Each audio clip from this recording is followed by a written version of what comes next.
आपण सर्वांनी टाळांच्या गजरात त्यांचं स्वागत करायचं आहे।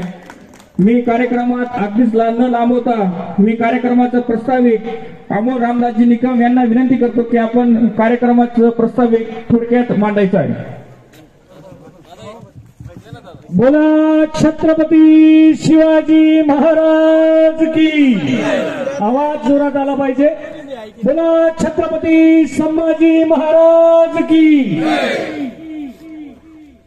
उपस्थित दाभाडीच्या नगरीतील माता भगिनी, उपस्थित दाभाडी ग्रामस्थ, उपस्थित मान्यवर आणि खऱ्या अर्थाने मालेगाव तालुक्याचे लोकनायक जननायक आणि विकास पुरुष मान्य नामदार दादासाहेब भुसे साहेब नागपूर येथून विधान भवनातून आल्यानंतर सर्वप्रथम जर कोणाला भेटायला गेले असतील तर मायबाप जनतेला भेटायला मंत्री म्हणून पदभार मिळाल्याबद्दल मी सर्वप्रथम आपल्या टाळ्यांच्या गजरात आपण सर्वांनी त्यांचं या ठिकाणी स्वागत करायचं आहे। निवडणूक जेव्हा रणांगणात होती, विरोधक आरोप करत होते आणि एक व्यक्ती एका विकासाच्या मुद्द्यावर मालेगाव तालुक्याच्या पंचक्रोशीच्या आणि नाशिक जिल्ह्याच्या विकासावर विनम्रपणे बोलत होता, ते नामदार दादासाहेब भुसे होते। भवानी निलेश दादा काकडे माजी नगरसेवक यांनी मंचावर यायचं आहे। तसंच नानाबाई निकम यांनी मंचावर यायचं आहे। गोकुळाबा यांनी मंचावर यायचं आहे। संजय गांधी समिती, आपल्या गावाचे प्रथम नागरिक प्रमोद दादा निकम, तसंच उपसरपंच गब्बर दादा निकम, सर्व मान्यवरांच्या हस्ते छत्रपती शिवाजी महाराजांच्या प्रतिमेचं पूजन होत आहे। सन्माननीय दादासाहेब भुसे यांच्या शुभ हस्ते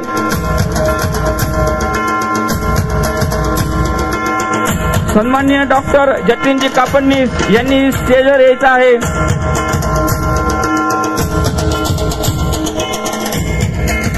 महाराष्ट्र राज्याचे शालेय शिक्षण मंत्री माननीय दादासाहेब भुसे आज आपल्या दाभाडी शिवाजी महाराज मंचावर बसलेले,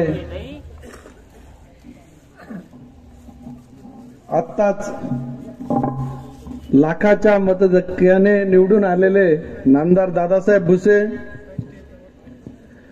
अध्यक्षस्थानी विराजमान झालेले अशोक जगन्नाथ निकम, संजय निंबाजी देवरे आणि आदरणीय व्यासपीठ साहेब, शिक्षण हे वाघिणीचे दूध असते असं डॉक्टर बाबासाहेब आंबेडकर नेहमी म्हणायचे आणि महाराष्ट्र राज्याच्या मंत्रिमंडळाने आपल्याला शिक्षण मंत्रीची जबाबदारी दिली आणि ती जबाबदारी जसं आपण महाराष्ट्रात नावलौकिक कमवलेलं आहे तसं शिक्षण मंत्री म्हणून नावलौकिक कमवाल ही आम्हा दाभाडीकरांना आत्मविश्वास आहे। तसं साहेब आज दुग्ध शर्करा योग आहे। आपण मायबाप जनतेचे आभार मानण्यासाठी दाभाडीला येणार होतात आणि काल आम्ही भेटलो की म्हटलं दाभाडीला तुम्ही यावं बुवा, तर म्हटलं ठीक आहे, मी उद्या दाभाडीला वेळ देणार आहे जनतेचा आभार मानण्यासाठी। आणि योगायोगाने आपल्या दाभाडीचं युवा नेतृत्व निळू काकाचा आज वाढदिवस आहे। निळू काकांना वाढदिवसाच्या लाख लाख शुभेच्छा माझ्याकडून आणि दाभाडीकरांकडून पण। साहेब पण तुम्ही पण द्या शुभेच्छा। दुसरं असं साहेब, आमच्या गावाचा विस्तार खूप मोठा आहे। आमचे जुने जाणती लोक सांगायची, प्रमोद अरे दाभाडीकर साहेब ना पाठमागे इथला पक्का शेतच म्हणे, मकीना दाना जशा सुपडा वाटे पडतच म्हणे, तशा दाभाडीतून मतं पडतील आणि साहेब तशाच मतं दाभाडीतून पडणार। आमनं अख्खं गाव एकत्र होई गे विरोधकाचे जागा ठेणी डिपॉझिट जमा करायसाठी आमनं गाव ग्रामपंचायतले बी करत होतं आणि आत्ते बी डिपॉझिट जमा कर दिलं साहेब.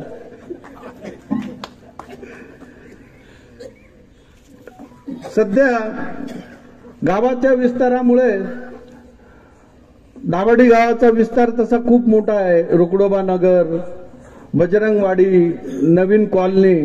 साहेब आमच्याकडे विस्तारामुळे रस्ते आणि गटारीचा प्रश्न खूप मोठ्या प्रमाणात भेडसावतो आहे. आम्हाला जी आपण आपल्या कर्तृत्वाने जी पाईपलाईन मिळाली ती पण तिचा दर्जा कॉन्ट्रॅक्टर चांगल्या नसल्यामुळे तिचाही दर्जा खराब आहे. नवीन आपण जे गिरणा नदीवर केटीवर घेणार आहात त्या केटीवरच्या ठिकाणी आम्हाला नवीन एक पाईपलाईन द्यावी आणि दाभाडीला रस्ते द्यावेत ही विनंती. आपण शिक्षण मंत्री झालात, आपण त्याबद्दल दाभाडीकरांकडून मी तुम्हाला शुभेच्छा देतो. थांबतो. जय हिंद, जय महाराष्ट्र. माझं माहिती अधिकारात शिक्षण क्षेत्रात चांगला अभ्यास झालेला आहे, म्हणून आपण बारकाईने शिक्षण क्षेत्रात लक्ष घालावं, कारण तिथला गठ्ठा गोंधळ महसूलपेक्षा अवघड आहे. आणि मराठी भाषेला आपल्या काळातच अभिजात दर्जा मिळाला, पण त्याच्याच बरोबर विनंती करतो की मराठी शाळा वाचवण्यासाठी आपण अग्रणी पुढाकार घ्यावा. दुसरी विनंती शेतकऱ्यांसाठी, कांद्याची वाट लागली, कांद्याने मागे केंद्र सरकारला लढवलं म्हणून मागे आता सुविधा मिळाल्या, पण आता तो 20% निर्यात शुल्क रद्द करण्यासाठी आपण मुख्यमंत्र्यांना पत्र दिलेलं आहे. तरी त्याच्या मागे फॉलोअप घेऊन ते लवकर केलं तर बरं होईल ही विनंती करतो. जय हिंद, जय महाराज. धन्यवाद दादा. खऱ्या अर्थ छत्रपती शिवाजी महाराज, शाहू फुले आंबेडकरांना नमन करतो. आपले सगळ्यांचंच नव्हे तर या उत्तर महाराष्ट्राचं एक आदर्श आणि चारित्र्य संपन्न असं नेतृत्व सन्माननीय साहेब, माझा सर्व मित्रपरिवार, आदरणीय व्यासपीठ, समोर बसलेले गावातील पंचक्रोशीतील सर्व मित्रपरिवार, माता, बंधू, भगिनींनो, प्रमोद दादाने जे मांडलं की दुग्ध शर्करा योग आहे, माझा 40 वयाचा जो वाढदिवस होता तो अतिशय मोठ्या प्रमाणात आणि उत्साहात आपण सगळ्यांनी मिळून इथे साजरा केला होता. आणि मग सालाबादाप्रमाणे डेअरीत बसायचं आणि नियोजन होतं, पण आजच नेमकी आभार सभा लागली आणि वाढदिवस पण साजरा होतोय. ही आभार सभा ज्या विजयासाठी आहे, ज्या 1,06,000 मतांसाठी आहे, त्यांचे खरे आभार आज इथून माझ्यासारख्या सामान्य कार्यकर्त्यालाही मानावेसे वाटतात. त्याचं कारण असं आहे की काय काय अफवा, काय काय वावड्या, काय काय चर्चा या तालुक्यात आणि या तालुक्याच्या बाहेरच्या जनतेने सुरू केल्या होत्या, पण हा एक माणूस, हे आपले साहेब इतके धीरगंभीर होते की मी रात्री 1-1 वाजता मी विचारायचो की साहेब तुम्हाला काय वाटतं, तुम्ही काळजी करू नका, तुम्ही तुमचं काम चालू ठेवा, जनता त्याचं उत्तर मतपेटीतनं देणार आहे. आणि 23 तारखेला याच देई याच डोळा तो आनंद बघण्याचा मान सन्मान मला, प्रमोद दादाला, म्हणजे आपल्या जे आम्ही मध्ये होतो त्यांना मिळाला. आणि ती मतं जेव्हा पडत होती, जी मतं ज्या पेट्या जेव्हा बाहेर निघत होत्या, ज्या गावांमध्ये लोक सांगायचे, त्याच्याचं उदाहरण म्हणून सांगतो, चिंचवा असेल, खाकुर्डी असेल, ज्या गावांमध्ये आपल्याला मतं कमी मिळतील, आपण 100 मतांनी मागे राहू, असा जो विषय होता, तिथे आपण 1400, 2,000 मतांनी पुढे होतो, वन साइडेड पुढे होतो. विरोधकांना 52 मतं, 53 मतं अशी परिस्थिती होती. प्रत्येक गावात ती परिस्थिती होती. पण ज्या गावांनी आपल्याला सपोर्ट करायचा नाही त्या गावांनी पण मोठ्या प्रमाणात का सपोर्ट केला, तर ते आहे साहेबांचं काम, ते आहे सन्माननीय धर्मवीर आपले सर्वांचे गुरुवर्य आनंद दिघेंचे एक वाक्य, जे साहेबांनी त्यांच्या मनात टसून घेतलं. आणि साहेबांच्या नंतर माझ्यासारख्या सर्व कार्यकर्त्यांनी आपण सगळ्यांनी मनात टसून घेतलं की नेता हा एसी ऑफिसमध्ये किंवा नेता हा घरात शोभून दिसत नाही, तर नेता, कार्यकर्ता हा जनतेच्या दारात शोभून दिसतो. आणि त्यामुळे इतकी मतं साहेबांना मिळाली. आणि ही वाटचाल यापुढेही या मालेगावच्या बाह्य विधानसभा मतदारसंघाची तर राहीलच राहील, पण साहेबांच्या या शिक्षण खात्याच्या मंत्रिपदाच्या माध्यमातून अख्ख्या महाराष्ट्राची होईल अशी आशा बाळगतो. तर नाही, मला तो विश्वास आहे, आपल्या सगळ्यांना विश्वास आहे. साहेब, एक छोटीशी मागणी आहे. काल खडकीला आलो होतो, खडकीच्या माऊलींनी सांगितलं की काष्टीचं नाव देशाच्या पातळीवर गेलं, अजंगचं नाव देशाच्या पातळीवर गेलं. आमच्याकडेही भरपूर जागा आहे, जर भविष्यात एखादं युनिट आलं तर ते दाभाडीचं नाव आपल्या माध्यमातून देशाच्या पातळीवर गेलं पाहिजे एवढी विनंती करतो. थांबतो. जय हिंद, जय महाराष्ट्र. आघाडीचे सुपुत्र शिवसेनेचे पदाधिकारी माननीय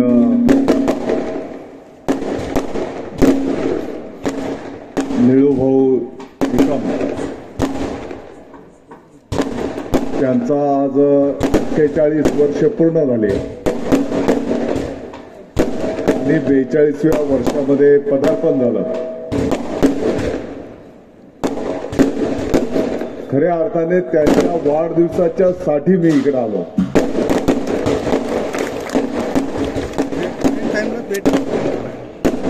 आभार दौरा आपला नंतर होणार होता.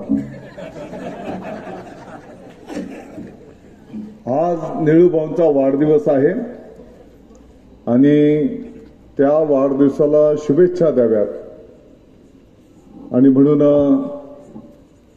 मी आपल्या सर्वांच्या वतीने मालेगावच्या सर्व शिवसैनिकांच्या वतीने मालेगावच्या सर्व नागरिकांच्या वतीने माननीय निळकंठजी निकम साहेबांना वाढदिवसाच्या लाख लाख शुभेच्छा देतो. त्यांच्या हातून समाजाची सेवा घडो, त्यांना उदंड आयुष्य लाभू दे अशी परमेश्वर चरणी प्रार्थना करतो. मला वाटतं की आतापर्यंतच्या प्रवासामध्ये निळूने पाठीमागच्या काळात ते वेगळ्या विचारसरणीमध्ये होते आणि मग मागच्या काही वर्षांच्या पासून आपण सर्वजण सोबत त्या ठिकाणी काम करतो आणि हे कार्य संपन्न करीत असताना तळागाळातल्या गोरगरिबांची सेवा करणं हे जे 80% समाजकारण आणि 20% राजकारण हे जे शिवसेनेचं ब्रीद आहे त्या पद्धतीप्रमाणे निळूभाऊ आणि सर्व शिवसैनिक त्या ठिकाणी आपण सर्वजण काम करतो आणि म्हणून निश्चितपणे भविष्य काळामध्ये सुद्धा त्यांच्या हातून त्यांच्या कुटुंबाच्या माध्यमातून समाजाची सेवा घडेल हा विश्वास आपल्या सर्वांच्या वतीने मी व्यक्त करतो. आता इथे लिहिलेला आहे आभार दौरा. आभार दौरा संपन्न करत असताना मला वाटतं की आणखी शशीभाऊ निकम आणि आणखी काही पदाधिकारी सर्वांच्या उपस्थितीमध्ये तो आपण आभार दौरा संपन्न करणार होतो. मी आज खऱ्या अर्थाने वाढदिवसाच्या शुभेच्छा द्यायला अविष्ट चिंतन करायला आलो. हरकत नाही. विधानसभेच्या निवडणुकीच्या काळामध्ये तुम्ही सर्वांनी जीवाचं रान केलं. ज्येष्ठ मंडळींनी मोठ्या प्रमाणात आशीर्वाद दिले, मार्गदर्शन केलं. माता भगिनीत आशीर्वाद दिले. तरुणांनी जीवाचं रान करून अगदी एक एक मत, कोण बाहेरगावी आहे, कोण नाशिकला आहे, कोण धुळ्याला आहे, कोण पुण्याला आहे, अगदी मळ्यामळ्यात जाऊन प्रत्येक वॉर्ड वाईज, प्रत्येक क्षेत्रावाईज जबाबदाऱ्या निश्चित करून एक एक मत तुम्ही काढलं आणि यावेळी जरा जास्तीच आशीर्वाद दाभाडीने पण दिलेले आहेत.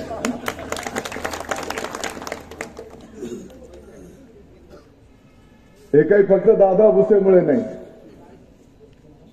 आपण सर्वजण एक टीम म्हणून काम करतो. अगदी तळागाळातला छोटासा शिवसैनिक जरी असेल, तो पदाधिकारी असेल, महायुतीचे पदाधिकारी असेल, आपण सर्वजण जनतेच्या सेवेमध्ये असतो आणि त्यामुळेच एवढ्या मोठ्या प्रमाणात यश आपल्या सर्व जनतेने त्या ठिकाणी दिलेलं आहे. मालेगावच्या जनतेने मोठ्या प्रमाणात आशीर्वाद दिले आणि त्याच्यामुळे तुमच्या सर्वांच्या कष्टामुळे लाखाच्या पुढचा लीड धनुष्यबाणाला त्या ठिकाणी मिळाला.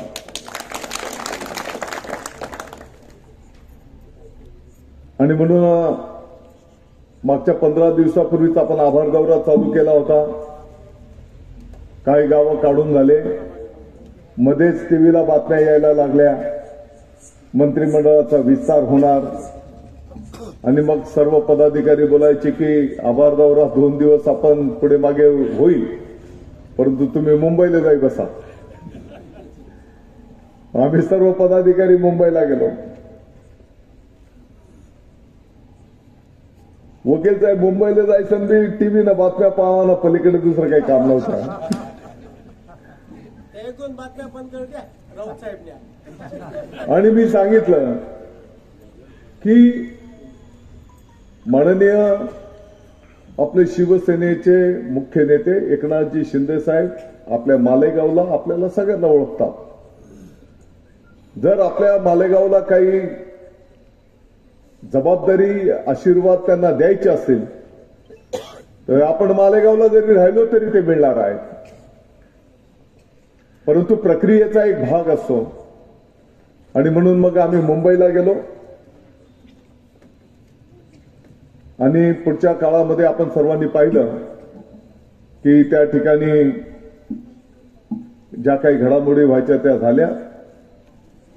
मागच्या आठवड्यामध्ये अधिवेशन झालं आणि अधिवेशनाच्या नंतर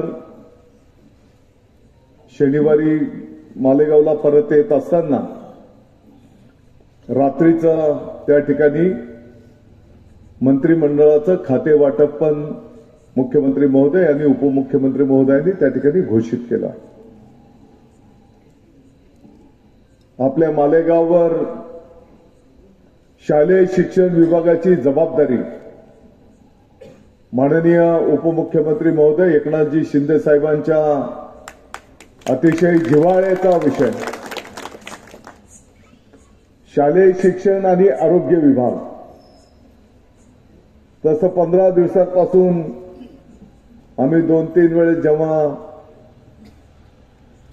उपमुख्यमंत्री महोदयांना काही कामाच्या निमित्ताने भेटायला जायचो तर त्यावेळेस त्यांनी तशा पद्धतीचे संकेत दिले होते.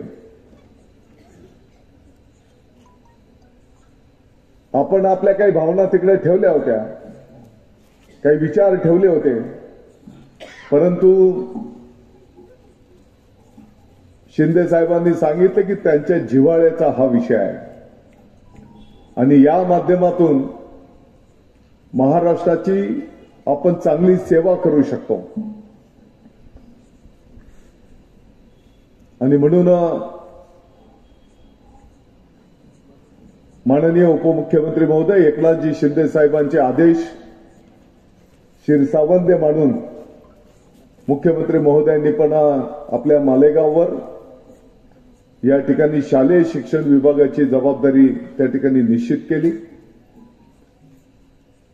मालेगावच्या वतीने मी त्यांचा आभार व्यक्त करतो. म्हटलं तर तसं हे चॅलेंजिंग क्षेत्र आहे वकील साहेब.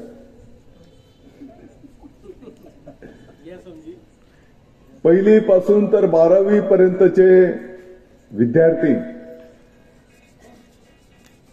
ते घडवणं, ते उद्याच्या भारताचा एक नागरिक उभा करणं,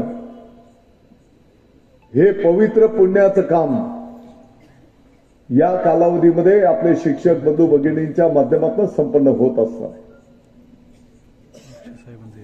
म्हटलं तर आत्ताच्या घडीला 2-2.5 कोटी विद्यार्थी 1ली ते 12वी मध्ये शिक्षण घेतात. लाखोच्या संख्येने शिक्षक बांधव आहेत. जिल्हा परिषद असेल, नगरपालिका असेल, काही खाजगी संस्था आहेत, या सर्वांच्या माध्यमातून हे कार्य संपन्न होत असतं. मी जास्तीचा वेळ आपला घेणार नाही, परंतु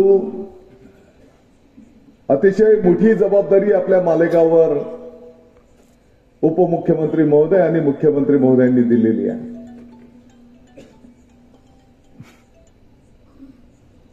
काही शाळांना जेव्हा आम्ही भेटी देतो आहोत तर काही शाळांमध्ये अतिशय चांगलं काम झालेलं आहे. काही लहान लहान मुलं मराठी अगदी शुद्ध वाचून दाखवतात, कविता म्हणून दाखवतात, पाढे म्हणून दाखवतात. काही विद्यार्थी इंग्रजी वाचून दाखवत आहेत. शाळेमध्ये अतिशय चांगल्या पद्धतीची स्वच्छता आहे. काही ठिकाणी थोड्याशा अपूर्तता पण आहेत. काही ठिकाणी हे पण दिसून आलं की 5वी 6वीच्या मुलाला वाचता पण नाही आला. काही ठिकाणी हे पण दिसून आलं की एका वर्गामध्ये 40 विद्यार्थी पटावर आहेत, परंतु त्या दिवशी वर्गामध्ये 21च विद्यार्थी उपस्थित होते. 19 विद्यार्थी कुठे गेले? तर 19 विद्यार्थ्यांचे पैकी काही पालक ऊस तोडीला गेले. ऊस तोडीला गेले तर आपले लहान मुलं पण त्यांच्यासोबत गेले. काही ठिकाणी विद्यार्थी कापूस वेचायला जात आहेत. काही ठिकाणी विद्यार्थी कांदे लागवडीला गेलेले. ही पण वस्तुस्थिती आहे. आम्ही जेव्हा वाचता आलं नाही म्हटलं की आम्ही सांगतो की ते सर चांगले नाहीत, ते शाळेमध्ये असं आहे तसं आहे. मी काही बोलत नाही की सगळेच चांगले आहेत. एखादं दोन जर काही कमी अधिक असेल तर त्याच्यामध्ये आपल्याला सुधारणा पण करायच्या आहेत, बिलकुल करणार. परंतु आम्ही जर आमच्या लहान मुलांना जर शाळेतच पाठवणार नाही, मग ते सर सांगतायत 4-4 वेळेस विनंती करतायत आणि मुलं जर शाळेत गेले नाहीत, मग त्यांना शिकवणं, मग त्यांचं वाचन किंवा कविता बोलणं, पाढे बोलणं ते तर लांबची गोष्ट पडते. आणि असं हे चॅलेंजिंग काम, त्याची जबाबदारी आपल्या मालेगाववर आलेली आहे. अनेक गोष्टी आहेत.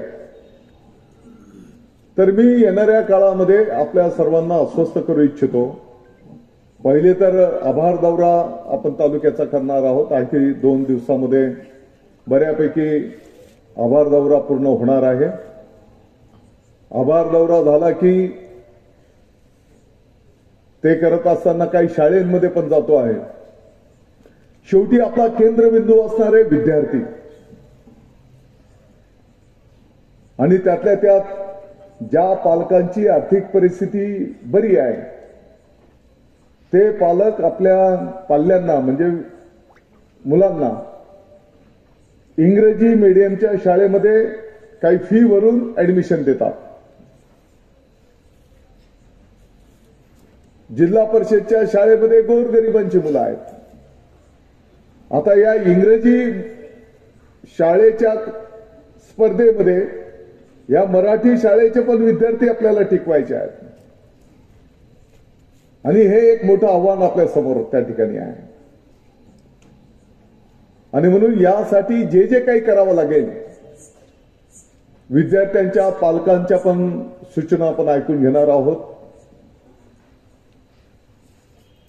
शिक्षक बंधू भगिनींचं पण आपण ऐकून घेणार आहोत. उमेदजी संस्था चालकांचं पण आम्ही ऐकून घेणार आहोत. आणि प्रत्येकाच्या सूचना अडी अडचणी त्याच्यातनं मार्ग काढत आपल्याला पुढे जायचं आहे. मला माहिती आहे अडचणी प्रत्येक क्षेत्रामध्ये आहेत. या पण क्षेत्रामध्ये आहेत. परंतु अडचणींकरता आपल्याला थांबता येणार नाही. त्याच्यातनं मार्गच काढावा लागेल आणि पुढे जायचंय आपल्याला. अडचणी पण सोडवायच्या आहेत. आणि अडचणी सोडवताना आपली काम करायची पद्धत आहे की पहिले आम्ही आमचं कर्तव्य बजावणार, आम्ही आमचं कर्तव्य पार पाडणार, काही चांगलं करून दाखवणार आणि मग हक्काने सरकारकडनं आमच्या अडचणी पण आम्ही सोडून घेणार.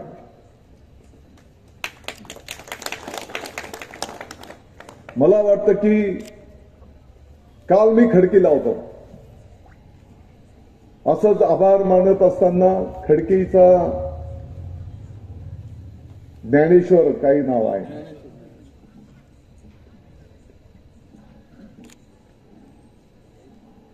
अतिशय त्याचं घर जर तुम्ही पाहिलं तर पडकं घर,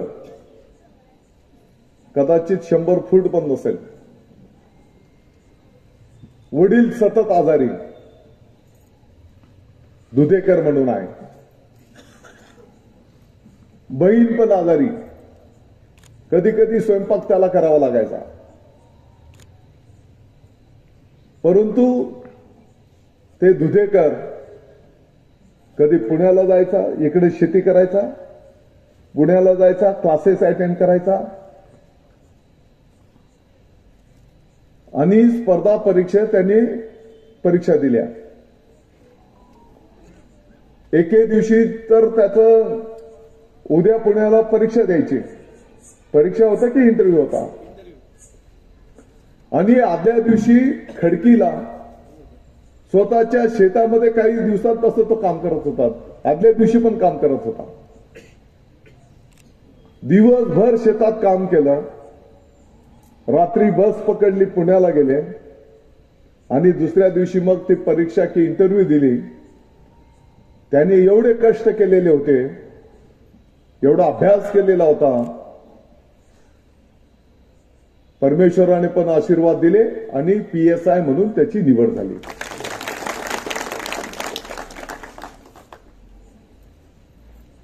असे अनेक दुधेकर आहेत. परंतु याचं वेगळं पण एवढ्या करता मी सांगितलं की त्याचं आज पण आपण घर पाहू शकतो.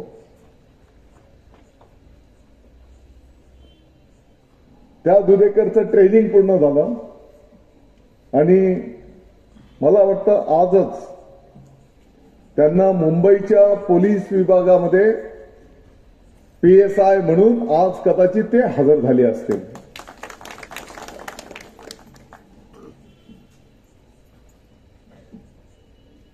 आणि म्हणून मला वाटतं की या क्षेत्रामध्ये एक विद्यार्थी जर शिकला, मोठा झाला, तर त्याचं कुटुंब, त्याचा परिवार, त्याचा मित्रपरिवार, त्याचे नातेवाईक, त्याचं गाव, आज दुधेकरच्या माध्यमातून आपल्या मालेगावचं नाव मोठं झालंय.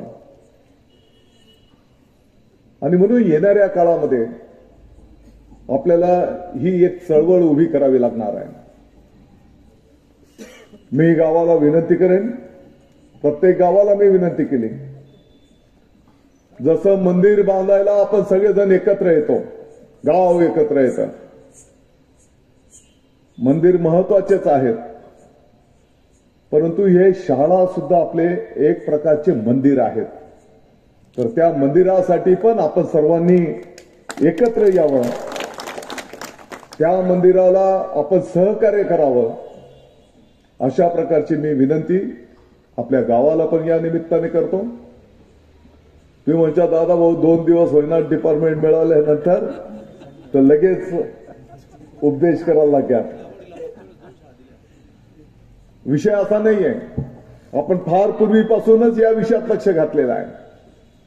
मालेगाव तालुक्यामध्ये जवळपास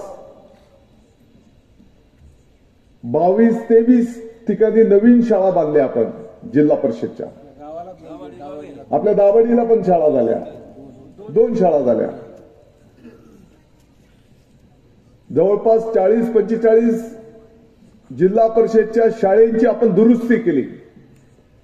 म्हणजे मागच्या 4-5 वर्षांपासून हे काम आपण चालू ठेवलेलं आहे आणि योगायोगाने आज त्या विभागाची जबाबदारी आपल्यावर आलेली आहे. आणि म्हणून आता जास्ती जबाबदारीने आपल्याला पुढे जावं लागणार आहे. तर मी वेळेचं भान ठेवतो. बऱ्याच मंडळींना भूक लागलेली असेल आणि घरी सगळ्यांना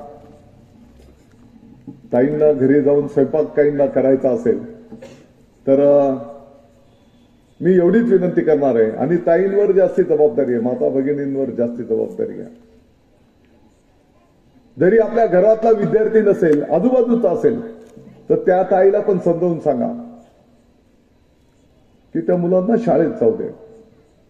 भले 2 दिवस 4 दिवस पुढे मागे होईल, 2 दिवस काय त्याला बोलता येणार नाही, लिहिता येणार नाही, वाचता येणार नाही.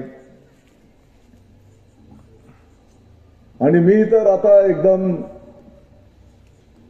मुख्यमंत्री महोदय आणि उपमुख्यमंत्री महोदयांनी जाणीवपूर्वक जबाबदारी दिलेली आहे.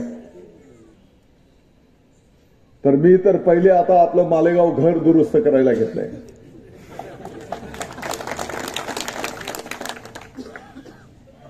मी तर आपल्या सर्व शिक्षक बंधू भगिनींना सांगितलं, उद्या दादा भुसे दुसऱ्या जिल्ह्यात जाईल,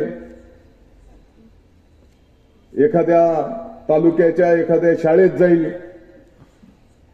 तिथे भेट देईल आणि मग तिथे जेव्हा 100 पैकी 75 विद्यार्थी उपस्थित आहेत, 25 विद्यार्थी नाही आहेत, तर मी जर प्रश्न उपस्थित केला